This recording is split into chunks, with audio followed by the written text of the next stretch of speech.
Hello दोस्तों आज हम इस वीडियो में 9 EMA के बारे में बात करने वाले हैं।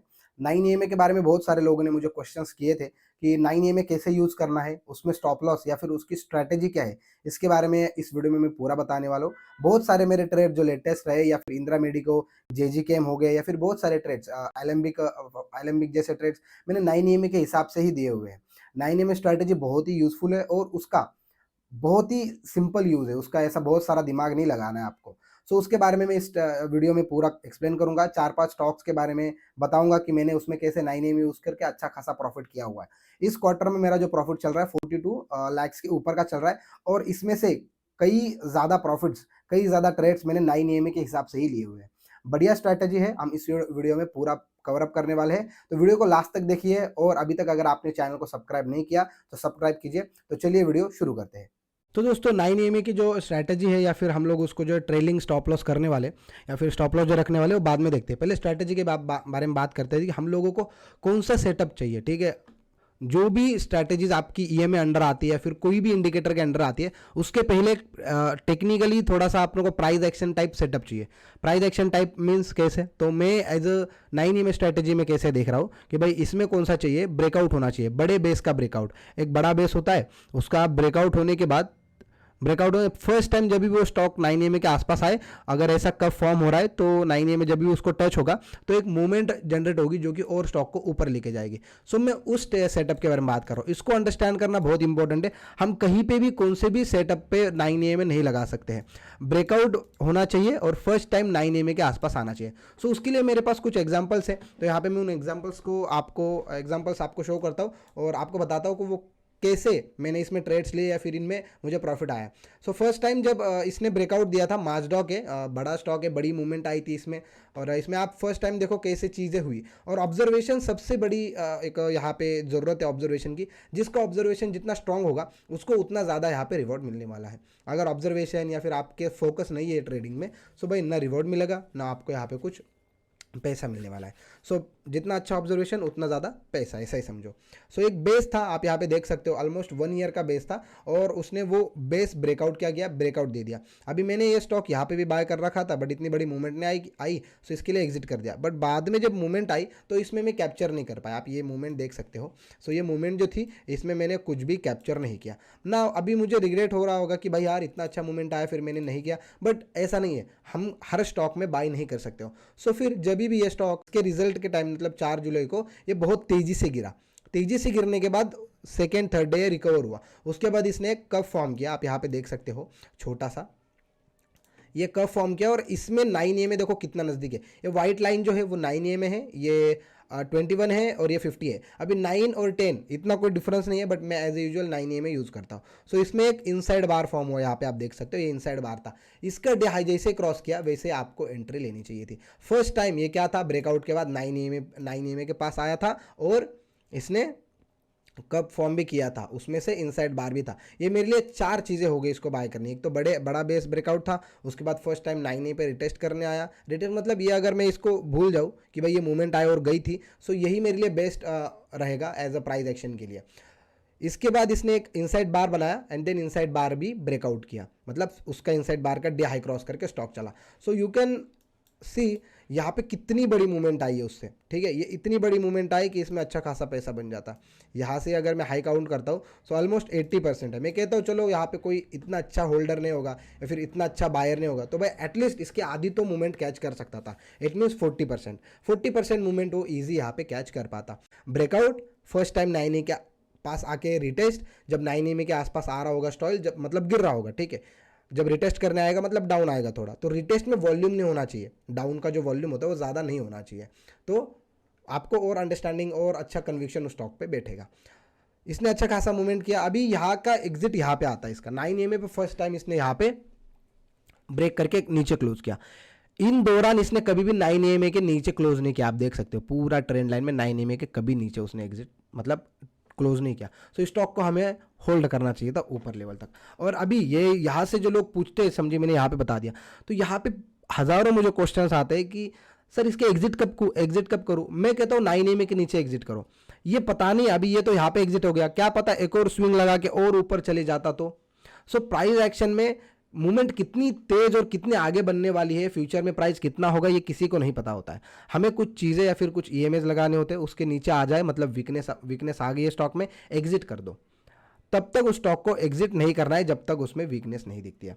चलो मैं सेकंड एग्जांपल लेता हूँ, यहाँ पे एलएमबी के, ये स्टॉक मैंने अपने प्रीमियम ग्रुप में दे रखा था, ठीक है, प्रीमियम ग्रुप में दिया हुआ था और बहुत ही बेहतरीन चला है, 36% की मूवमेंट थी इसमें।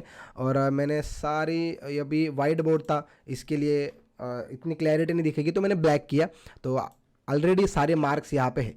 सो फर्स्ट टाइम देखो इसने भी क्या किया था, बेस ब्रेकआउट किया, ये बहुत अच्छा खासा ब्रेकआउट था और फर्स्ट टाइम 9 MA के आसपास आया, इनसाइड बार बनाया और मैंने ये स्टॉक इस दिन दिया था या फिर इस दिन, इन दोनों में से एक दिन दिया था, शायद इसी दिन दिया था। और उसके बाद आप मूवमेंट देखो इसकी, लगातार ऊपर चलते गया, 36% का मूवमेंट है उसका, 36% का मूवमेंट है विदाउट क्लोजिंग बिलो 9 MA। मैं कहता हूँ इसमें से आधा भी तो कर लेते तब भी 20% के आसपास का रिटर्न बन ही जाता, इजी बन जाता। सिंपल स्ट्रैटेजी है, बड़ा बेस है, ब्रेकआउट हुआ, ब्रेकआउट में बाई नहीं कर पाया, रिटेस्ट जब करने आएगा 9 MA के आसपास तब उसको, जब इनसाइड बार बनेगा या फिर इसका जो हाई है, जैसे कि इनका जो हाई होता है रिटेस्ट लेवल्स का, उसका अगर ब्रेकआउट आता है, उसके ऊपर प्राइस जा रहा है तो बाय कर लो और इसका स्टॉप लॉस 9 MA के नीचे रखो और इसमें पोजीशन साइजिंग 10% से ज़्यादा मत करो, ठीक है। अच्छा खासा मूवमेंट इसमें आ ही जाता है। ओके, सो ये ब्यूटीफुल इसमें मूवमेंट था, बहुत ही अच्छा मूवमेंट इसने करा, ठीक है। अभी इसमें से आपको जैसे ही लगे कि भाई एक्सटेंड हो रहा है, बहुत वन वे जा रहा है, तो प्रॉफिट बुकिंग भी आप अपने तरीके से कर सकते हो। तो एक और एग्जांपल, नेक्स्ट एग्जांपल पे चलते हैं। ये बहुत ओल्ड एग्जांपल है, ये मैंने दे रखा था ये भी stock, and at the same levels आप देख सकते हो। बेस ब्रेकआउट था, ब्रेकआउट के बाद फर्स्ट टाइम 9 MA इनसाइड बार बनाया, कब था, जब रिटेस्ट करने को आ रहा था, वॉल्यूम वाज नथिंग, वॉल्यूम कुछ नहीं था डाउन में आते समय, एंड देन मूवमेंट जब किया उसने, तो look out the movement in this stock, आप देख रहे हो। सो ये है, it's like breakout and retest, but वो 9 MA के आसपास आना चाहिए, नहीं तो वन वे ब्रेकआउट कर रहा है और 9 MA बहुत दूर है तो उसमें ज़्यादा स्ट्रेंथ नहीं है, वो आपका स्टॉप लॉस खाने के चांसेस बहुत ज़्यादा है उसमें। ओके, अभी एक और है पीसीबीएल। अभी पीसीबीएल है, अभी आप यहाँ पे देखो कि रिटेस्ट वो यहाँ तक नहीं आया, सपोर्ट लेने नहीं आया, हो रिटेस्ट उसने 9 MA का किया सिर्फ, ठीक है। रिटेस्ट किसका किया, खाली 9 MA का किया। अभी ये भी बहुत दिनों से मेरे रडार पे था, बट मुझसे ये मिस हो गया स्टॉक, बट बहुत ही ब्यूटीफुली इसने वो वर्क किया। आप यहाँ पे देख सकते हो, डॉट था मेरे पहले ही, मैंने जैसे कहा कि वाइट स्क्रीन थी, अभी मैंने ब्लैक कर दी, उसकी वजह से वो नहीं दिखा। सो फर्स्ट टाइम आप यहाँ पे देख सकते हैं, एक बड़ा बेस ब्रेकआउट दिया एंड देन, मतलब ब्रेकआउट दिया एंड देन फर्स्ट टाइम नीचे आया थोड़ा रिटेस्ट करने को। यहाँ पे आप देख सकते हो जब रिटेस्ट करने आया था, वॉल्यूम एकदम नहीं था, यहाँ पे सेलिंग वॉल्यूम है ही नहीं कुछ, एकदम सेलिंग वॉल्यूम डाउन था और इसमें आई भी नहीं बनाए, इनसाइड बार नहीं बनाए। बट आप देख सकते हो अगर आप इसके लेवल के ऊपर भी बाय करते हैं 9 MA का एसएल रख के, तब भी रिस्क रिवॉर्ड 1:3 के ऊपर ही होता।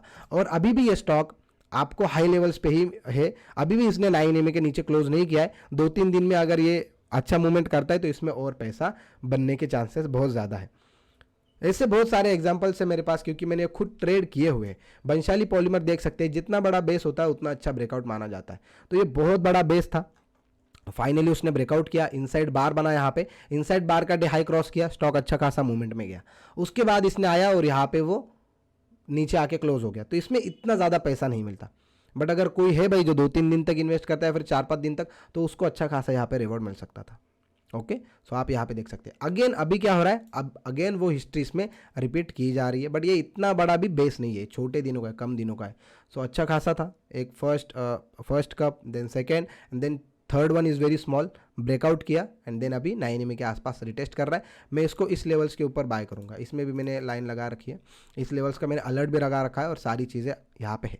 जैसे ये क्रॉस करता है मैं इसमें एक छोटी सी मेरी पोजीशन बनाऊंगा with the stop loss of 158। Okay, तो होल्ड करूंगा मैं इसमें क्या करूंगा, बेचने की जल्दबाजी नहीं करूंगा। ओके, नाउ अभी हम लोग सेटअप सीख गए कि कैसा सेटअप पे बाय करना है। अभी एक और चीज़ सीखते हैं, वो है स्टॉप लॉस, ठीक है, या फिर ट्रेल कैसे करना है।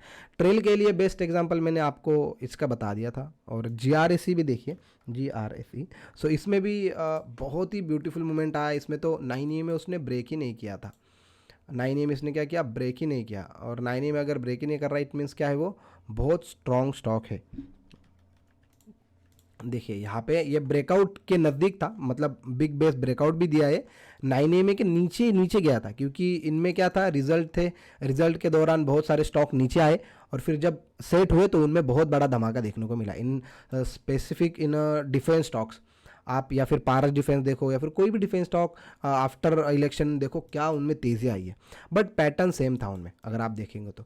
यहाँ पे इनसाइड बार था, 9 EMA पे फर्स्ट रिटेस्ट किया उसने एंड देन ब्रेकआउट किया, तो 9 EMA देखो आपको एग्जिट ही नहीं दिया, 9 EMA के नीचे कभी क्लोज ही नहीं हुआ। सो आपको ट्रेल करते रहना है जब तक वो 9 EMA के नीचे क्लोज नहीं देता। जब 9 EMA के नीचे क्लोज दिया तो वो ये दिन था। मैं कहता हूँ एटलीस्ट अगर आपने यहाँ से भी यहाँ तक भी बुक किया होता तो ये बेस्ट रिटर्न्स था। ये मेरी लाइफ की सबसे बड़ी मिस्टेक है, मैं स्टॉक में मतलब ट्रेड नहीं किया। अगर मैं इसमें रहता तो लिटरली बहुत अच्छा पैसा बनता मेरा।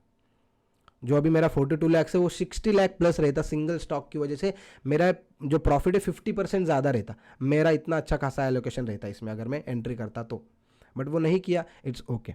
सो आप समझ गए होंगे कि कैसे इसमें ट्रेल करना है। जब तक 9 EMA के नीचे क्लोज नहीं देता तब तक होल्ड करो, चुपचाप से होल्ड करो। वो आपको सताएगा, मूवमेंट होने के बाद नीचे आ रहा है तो यहाँ पे आपको डराएगा वो, ठीक है। आप यहाँ पे देख सकते हैं नीचे आ गया, नीचे आएगा, लोग डरेंगे, भागेंगे, बट जब तक 9 EMA के नीचे नहीं आता तब तक वो स्ट्रांग है। क्योंकि प्राइस में एक्शन क्या होता है, अप एंड डाउन। तो प्राइस एक्शन ही इसी का नाम है भाई। स्टॉक अप जाएगा तो डाउन भी आएगा, तो ये डाउन में डरना नहीं है हमें, जब तक कि वो कुछ ऐसा वीकनेस नहीं आ जाता। उसमें वीकनेस क्या है, 9 EMA 10 EMA के नीचे आके क्लोज हो जाना, स्ट्रेंथ नहीं दिखाना, वॉल्यूम कम हो जाना, ऐसे जब तक वो चीज़ें आपको दिखती नहीं तब तक डिसिप्लिन रहना है खुद से भी और सेटअप से भी। बहुत डिसिप्लिन होकर ही वो स्टॉक होल्ड करना है। ओके, मेरे से बहुत सारी मिस्टेक्स हुई है इस ईयर में, फिर भी मैं बहुत अच्छा यहाँ पे रिटर्न जनरेट कर पाया हूँ। मैं अपनी मिस्टेक सुधारने का ट्राई कर रहा हूँ। मेरे से भी बहुत ज़्यादा अर्लियर एग्जिट हो जाता है, फोमो में कुछ चीज़ें मेरे से गलती से हो जाती है, बट इन फ्यूचर वो कभी नहीं होगी, बिकॉज मैं डाटाबेस बनाता हूँ। चीज़ें जो मेरे से गलती हो गई है मैं उनको लिख के रखता हूँ। 3 महीने का मैंने अभी 3-4 दिन पहले मैंने चीज़ें की कि 3 महीने का मेरा सारा जनरल निकाला, जितने ट्रेड्स किए, जिनमें भी मिस्टेक हो रखी है मैंने उनको डाटाबेस में डाला और दिखाया कि दत्ता तुझसे मिस्टेक हुई है, इनको तू आगे रिपीट नहीं करेगा। सो वैसे चीज़ें अपने आप में लाओ, तभी ट्रेडिंग में डिसिप्लिन आएगा, तभी आप बड़े ट्रेड्स होल्ड कर पाओगे। ओके, सो आप समझ गए होंगे कि कैसे इनमें एक अच्छा खासा आपको ट्रेड मिल सकता है। होप ये वीडियो आपको अच्छी लगी होगी। और स्टॉप लॉस क्या ही है, 9 EMA के नीचे आने पे क्लोज हो जाता है तो एग्जिट कर दो, इट्स वेरी सिंपल, ठीक है। और ट्रेलिंग में तो आपको मैंने इसका बेस्ट एग्जांपल दिखाई दिया, जब तक नीचे आके क्लोज नहीं होता तब तक एग्जिट मत करो। इसमें आप एवरेज अप भी कर सकते हो, ठीक है। आप इसमें एवरेज मतलब आप इसमें पैरामिडिंग कर सकते हो, ठीक है। ऊपर जा रहा है, रिटेस्ट लेके ऊपर जा रहा है, तो इसके ऊपर ब्रेकआउट आ जाए तो थोड़ा पैरामिडिंग कर लो और पैसा बनेगा, है ना। बाकी आज के लिए दोस्तों इतना ही, मिलता हूँ कल के वीडियो में। तब तक के लिए चैनल को सब्सक्राइब कीजिए, नीचे डिस्क्रिप्शन में Telegram channel, Instagram, Twitter, Facebook चारों का भी लिंक है, एक बार चेकआउट ज़रूर कीजिए। Thanks for watching video.